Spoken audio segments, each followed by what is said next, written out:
Hey everybody, Alex here, and welcome to another video. So today I wanted to discuss Kickstarter projects, and it really isn't a place to point out terrible projects or anything along those lines. It's just I personally have backed a lot of Kickstarter projects since I started on YouTube originally, like back in 2011, and a lot of great things have come out of it. A lot of really cool, interesting ideas have come out of it, and there's also been a lot of shit, and there's also been a lot of, I think, misconception from the perspective of the people entering into these projects. So, I originally made this thumbnail maybe like 3 weeks ago, and now I'm filming this the day after Valentine's Day. So, this one's a little late, to say the least, but that's really because I wanted to think on it more, because in the process of this, I've actually backed two new projects, both not for games, but gaming related. One being the Genki Shadowcast, where if I ever do decide to capture footage again, will it be the best? No, but guess what? The barrier of entry is very low, because it's a plug-and-play solution. When I first started on YouTube, I was able to capture footage, and this is like back in the day of 480p being like the shit. And it was a bear to do, because I had to get the PS3 out of the living room, bring it into the bedroom, because that's where the computer was, because I use a desktop. These days, obviously, it's a little bit easier, and people who do stream, obviously, they're able to keep everything in one place. Not so much for me. And since I use a laptop, it would be really handy for me just to bring the laptop out, plug it into the back of the PS5 over here, done. Because literally, this is a wall, and on the opposite side is the PS5 in the living room, in case you couldn't tell by that stuff. So that is the idea with that. Also, I backed this other project. These have ended, which is why there's no links. Called the Couch Console, or Console Couch. Honestly, this is laziness. It is pretty much a box that's the PS3 going on. I'm working some magic. So, it's essentially a little box that you place next to you on your couch. It has a spot for a portable battery, so you can charge your phone, slot for your phone, a little thing to put in chips, and a cup holder that actually has a gimbal in it, so it'll keep it steady, so you don't have to worry about spilling on the couch. You get up a movie, pick it up with you, you can go somewhere else. I have a pretty deep couch, so for me this is great because I can literally park it next to me, because right now if I have a drink, I literally am getting like this, just to get it. So I can chill out for a bit and not have to deal with my spine going every single time I move, because when I play games, I actually tend to sit cross-legged on the couch. That's how deep it is. And I mean cross-legged like in the days of PCdom, Native American Indian style, that's how I sit on the couch typically. So this is something that's actually really handy for me. So on paper. But with these two projects that have yet to come out, I've also backed some books. I backed the I believe it's the Read Only Memory Dreamcast book, which is phenomenal. The oral history of Final Fantasy VII, which is really good as well. I've backed the Pat the NES Punk videos for his Ultimate NES and Ultimate SNES books. All really good stuff. I have backed some 3rd edition books. And I have to admit, while the Yoko Taro book is actually really good,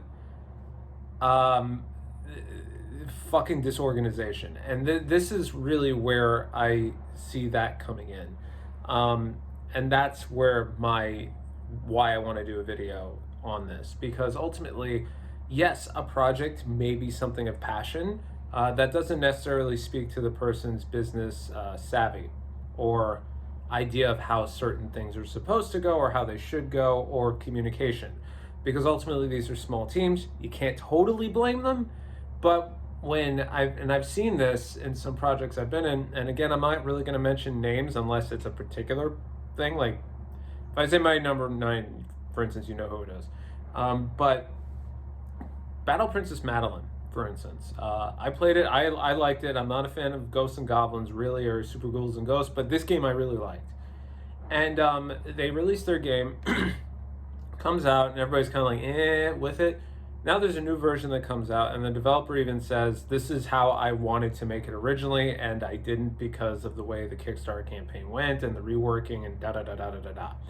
And everybody got annoyed and upset that, now I need to have the same game twice, and it's two different games, and it's not...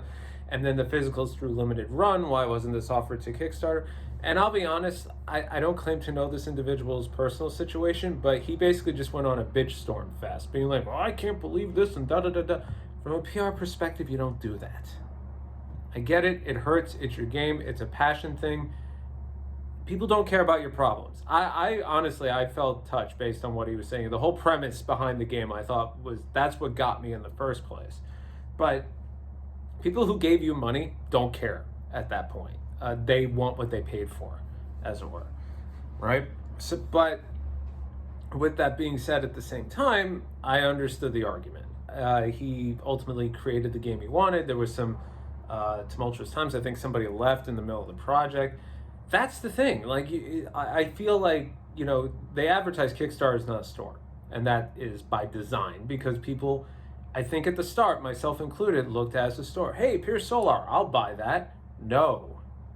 I will back that. I want to see it come out. As a matter of fact, half the projects I've backed have all been hit by delays, except for the Retro Fighters controllers, because they really do it just to get the shipment out, to start. They're using it for the investment capital, and they've been very upfront about that.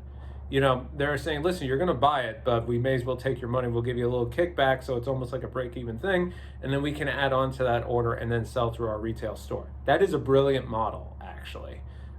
Is that necessarily how they do it? No, but that's how I interpret it, and I think it's very smart, and it works. The CMON people, or Come On people, they do board games. They pretty much do almost all of their games that I've seen through Kickstarter, and they give everybody tons upon tons of add-ons and pledges and, goals and tiers and everything else. Really incentivize people to go and back that Kickstarter, and then you save like $20 at the end of the day. The board game eventually comes to retail. You have some exclusive stuff. You saved a couple of bucks, but at the same time, you're saving a couple of bucks knowing that Amazon's probably going to drop the price a couple of bucks in 6 months. They ship it out before everybody else gets it. Some projects have not done that. Shenmue 3, for instance, in my case. They've also never offered perks that I am aware of that weren't offered to backers as opposed to retail, like Bloodstained did, like Shenmue did. And then in my personal favorite instance here of crowdfunding, and I'm going to get really angry about this one. Some projects just do not pan out.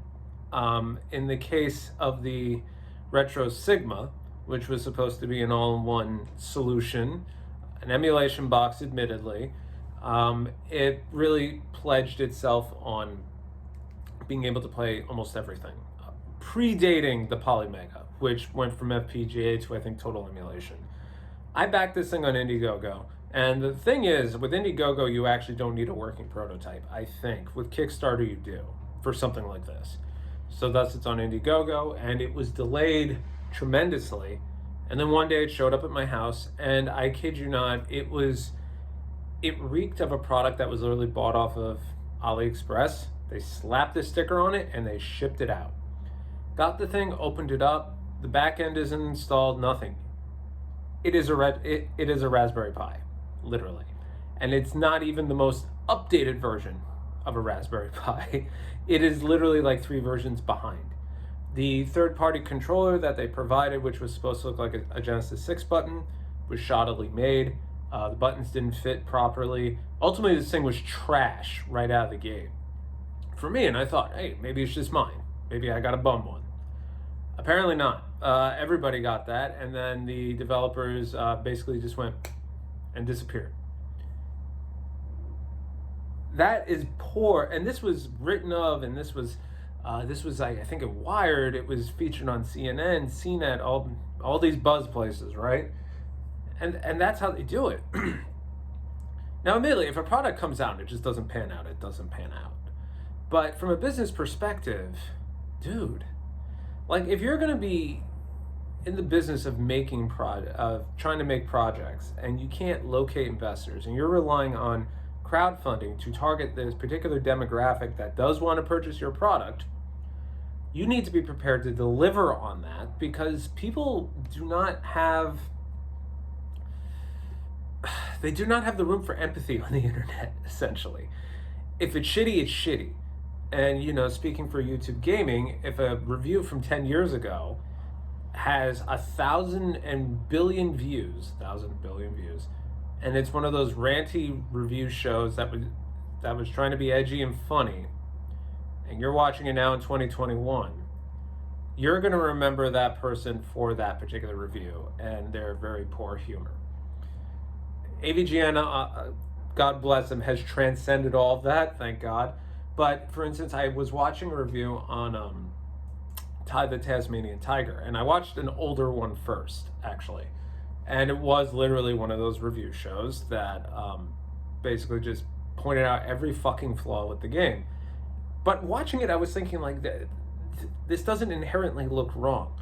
So I looked up a Nitro Rad video. Come to find out, he had done one of those sort of ranty review videos way back in the day, and he was now reviewing the HD remake because he said he felt that video didn't really display how he reviews games.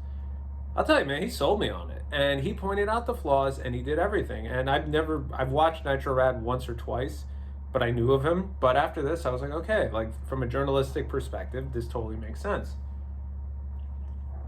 And the HD remake was on Kickstarter because the developer is a middleware company. They couldn't afford to do it. Their game came out digitally. There is no physical release. To my knowledge, there were no perks. They just said, you get it ahead of time. I think you save a couple bucks, and then eventually we put it on PSN. So it's up to you. And it worked, and it came out great. And then with the board game thing, of course, they add-ons upon add-ons upon add-ons. Books, you pay for the books. One of my favorite projects was an Indiegogo, which was the Gamers for Life. Somebody had passed away from cancer, and basically the funds used after the book sales were to be donated for cancer research. That is amazing. I back that in a heartbeat, and I've shown that book thousands of times, I think, at this point. It was something so great to be a part of. I backed Norm the Gaming Historian's Blu-ray because I love the show. I wanted to support him. I backed the Game Chasers movie, not because I expect it to be good. I like the guys, and I kind of miss watching Billy's personal channel. I realized, like, he just wants to make like a 90s road trip movie, like a buddy movie. That's what he wants to do. I'm all for that. I could care less about the drama behind the show and the planting and the blah blah blah. I don't give a fuck.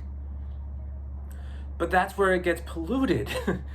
Not even from the business perspective. Billy, for all his worth, he's one person, right? And he has Jay, and he has Melvor, and he's the Dongo sometimes, and all those other guys. But, he's really the face of the whole thing when it comes to the production, the editing, and this movie. This is his brainchild. And to his credit, he deals with a lot of shit normally. But when people attack it, the internet is not a forgiving place. And he comes out and he's put up a couple of backer videos explaining things, and he puts them on YouTube for everybody else. And I feel terrible that he has to defend it. It's like, oh, the Game Chasers went and took our money. It's like, there's a fucking pandemic. How am I going to film pickup shots? That is a very logical, safe, and educated response.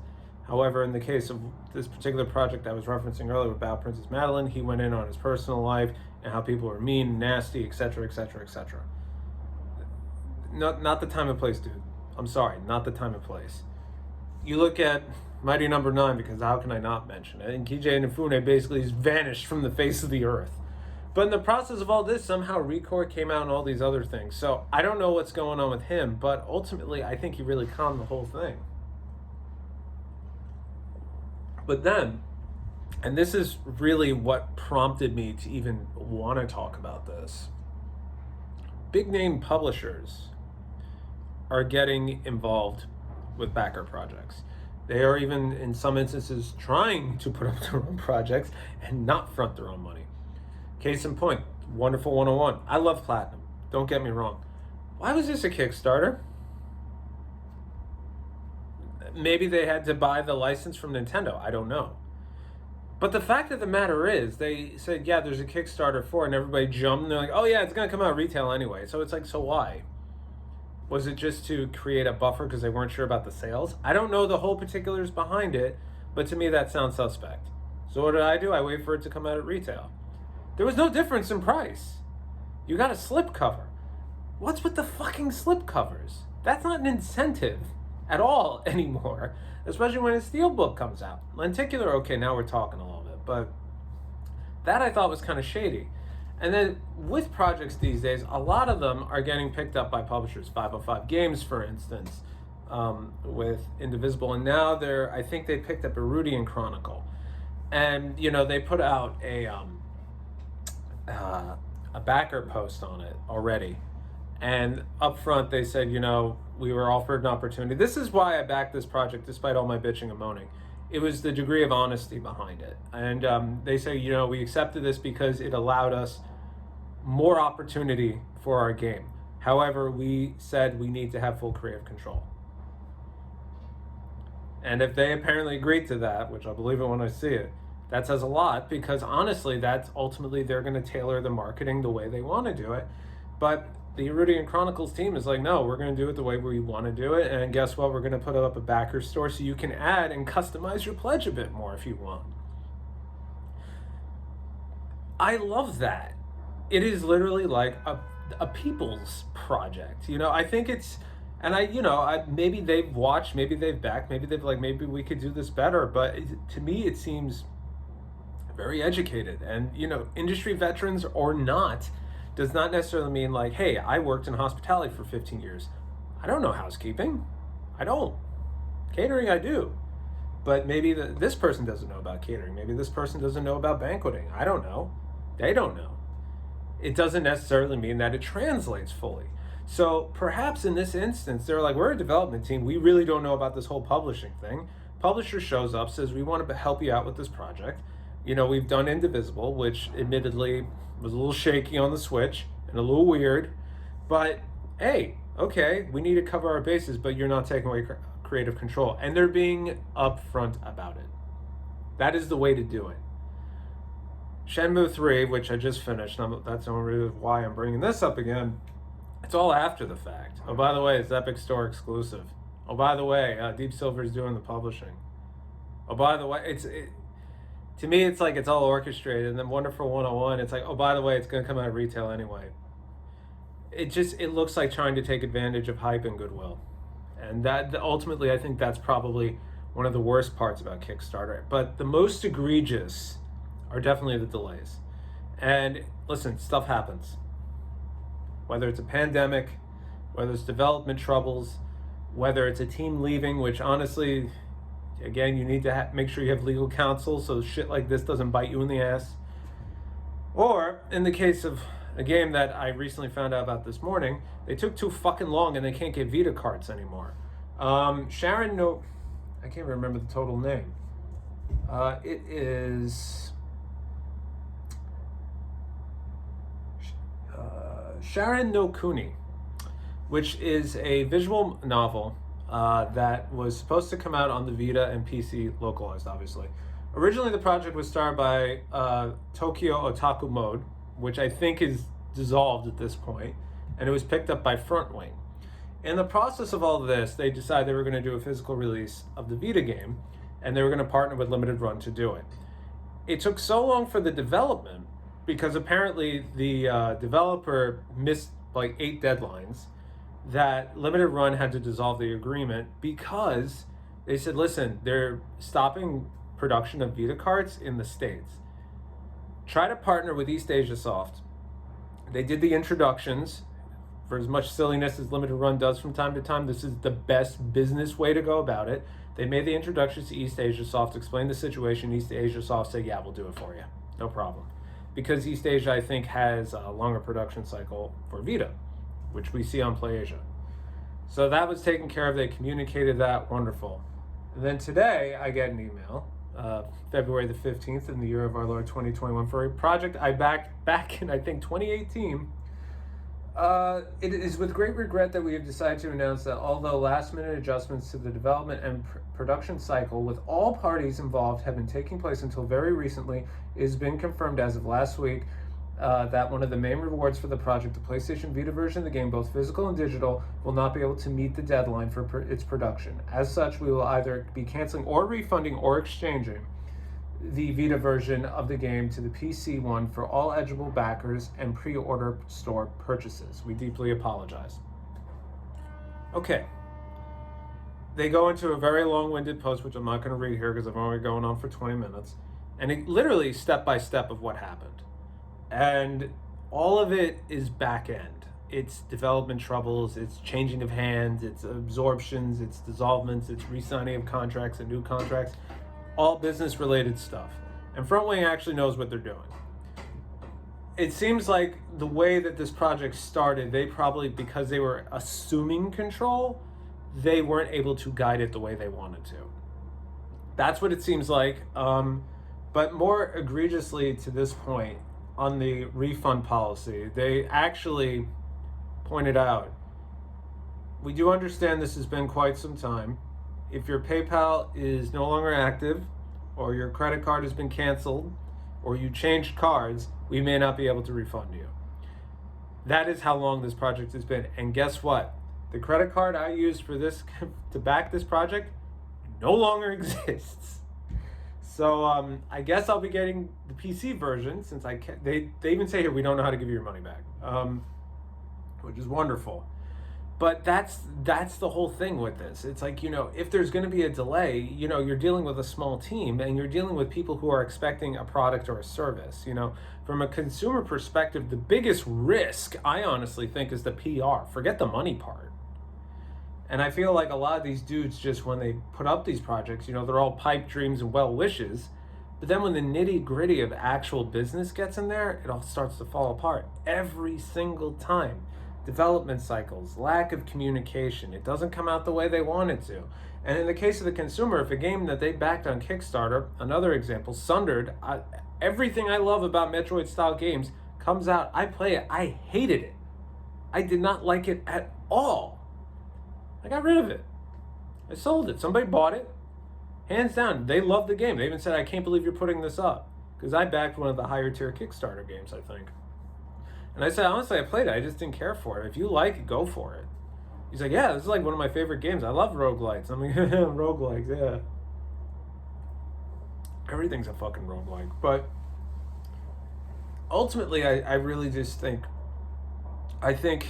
anything that's crowdfunded, obviously it's done with the best of intentions. I'm not particularly saying, well, maybe except Kyoji Inafune, did this with malicious intent. But I also think there has to be a degree of maturity on the whole thing between the consumer and the business partners and folks. As a consumer, you're backing this because you believe in it. It's not a store. It is not a store. If you see a concept and you like it, you back it. I backed an MMO trading card game, Hex, which I think is gone at this point. I never played it. I just thought the concept was cool and I thought people would enjoy it. I thought it was going to be a really good competitor for like games like Magic the Gathering and stuff like that. I don't think it made it, but it sounded really cool on paper and I wanted to support it. I think I threw like $10 at it. Who cares? Backing of an art book that's going to help benefit cancer research. Absolutely. I am about that. I believe in that. The art book and the art that was showcased looked phenomenal. That's just a perk for me trying to show good faith, right? In the case of a game, you're backing for a game and then, they try to give you some extra things to incentivize it. But when things step out of the realm of the Kickstarter and into the retail space, and there's collector's editions and steel books and pre-order bonuses and da-da-da-da-da-da-da, you kind of kill that goodwill, I think. And Bloodstained was my game of the year it came out. I was really annoyed that they didn't give an opportunity to let us get the steel book, and the slipcover was basically just black with the logo on it, the cross thing, which I ultimately threw out. But at the time, I believed in Koji Igarashi, and he and the team delivered on what I wanted. Not everybody can say that, but I think that's also the important thing you have to remember. You're not necessarily going to get what you want. You have to believe in the concept and the person. If you do that, then you can actually get what you want out of it. I backed Shenmue 3 because I wanted to see what happened. And while I found out some of what happened, I didn't get the full story. And again, Suzuki is an artist. It's his game, it's his movie, it's his story. Doesn't mean I have to like it, but I can't knock the guy for pushing. I can't. Despite everything, the pushing. What I can knock him for is the transparency. Sony gives them money, Sony exclusive, Epic Games Store, no Steam version. You gotta communicate all that right from the get-go. Or at least give people warning. Hey guys, listen, we were approached by this. Maybe they can't do the NDA. But when everything hits the fan, come on. How many times do you hear people get pissed off about something being exclusive to the Epic Store? I use the launcher. I don't mind it. Have I bought anything on the Epic Store? Like 2 games. And that's only because they were cheaper than they were on Steam and they didn't charge me tax at the time. Literally, I have no loyalty. But when you back a project, there is a degree of loyalty there. And I feel like anybody, excuse me, whether it's a developer, an inventor, what have you, they have to show a degree of loyalty to the people that are actually forking out the cash for it. But that's just me. Anyway, I have no idea how this video is going to look. Definitely got to clean it up. But I've been Alex, and I'll see you all in the next one. Take it easy.